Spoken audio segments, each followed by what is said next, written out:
Nous allons voir la solution de l'exercice 4 de la fiche TD 1. On nous dit soit un ensemble de 50 individus, caractérisés par 3 variables chacun. En appliquant une ACP sur cet ensemble, nous avons obtenu les résultats suivants. Donc parmi les résultats, la trace de la matrice VM est égale à 10.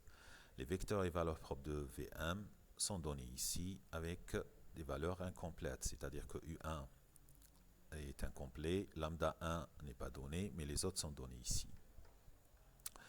Alors on nous dit, si nous voulons réduire l'espace de représentation, quels seront les axes principaux d'inertie retenus? Donc la première question, c'est la réduction.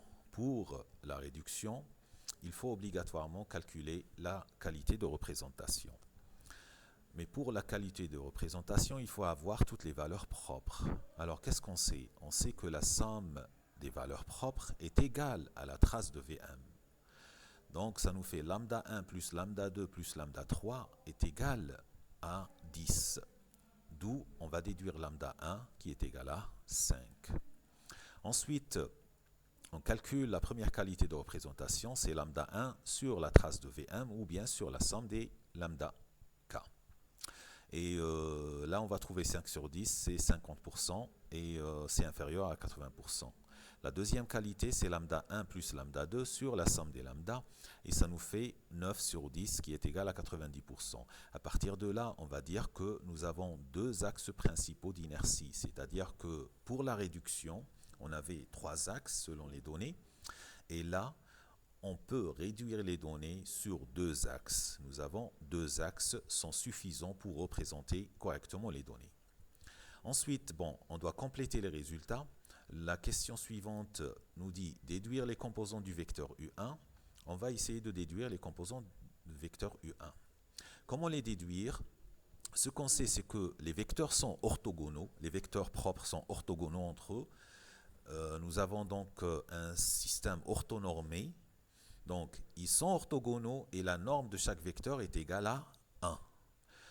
On reprend ces propriétés. Donc, U1 M U2 est égal à 0. U1 transposé M U3 est égal à 0. Et U1 transposé M U1 est égal à 1. C'est un vecteur unitaire. Donc nous avons 3 équations. On remplace.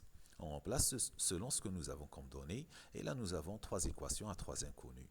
À partir de là, on va déduire les valeurs de U1, U2, petit U1, petit U2 et petit U3.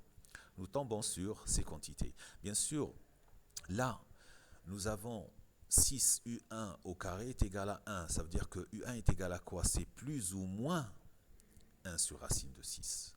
Rappelez-vous que le vecteur propre, c'est toujours le vecteur propre unitaire directeur de l'axe principal d'inertie. C'est toujours le vecteur ou bien sa négation. On a toujours le vecteur ou sa négation. Ensuite, la question suivante, c'est on nous donne un individu, I. Il a les coordonnées suivantes, 10, 10, 10. Quelle est la contribution relative de cet individu à l'inertie expliquée de l'axe U2? Et que peut-on déduire? En calculant comment calculer l'inertie, la contribution relative d'un individu à l'inertie expliquée d'un axe, je reviens au cours. Nous avons l'algorithme de l'ACP. L'algorithme de l'ACP contient ce qu'on appelle les contributions aux inerties. En fait, il y a 2 contributions à calculer, 2 contributions aux inerties à calculer. La première est appelée part d'inertie de XI, c'est-à-dire de l'individu, prise en compte par l'axe UK. Et c'est le cosinus carré de l'angle que fait l'individu avec l'axe. Et c'est égal à CKI au carré, c'est-à-dire la projection de l'individu sur l'axe, sur XI, sa norme au carré. Cette contribution part d'inertie de XI prise en compte par l'axe UK, on peut la considérer comme étant à quel point un axe a pris en considération un individu. D'accord? Ensuite, la deuxième contribution, c'est la contribution relative de l'individu XI à l'inertie expliquée de l'axe UK. Et c'est cette partie, c'est la quantité avec laquelle l'individu participe pour avoir lambda k. Parce qu'il faut savoir que la somme des PI CKI au carré, qui est pratiquement la variance de la composante principale, est égale à lambda k. La variance de CK est égale à lambda k.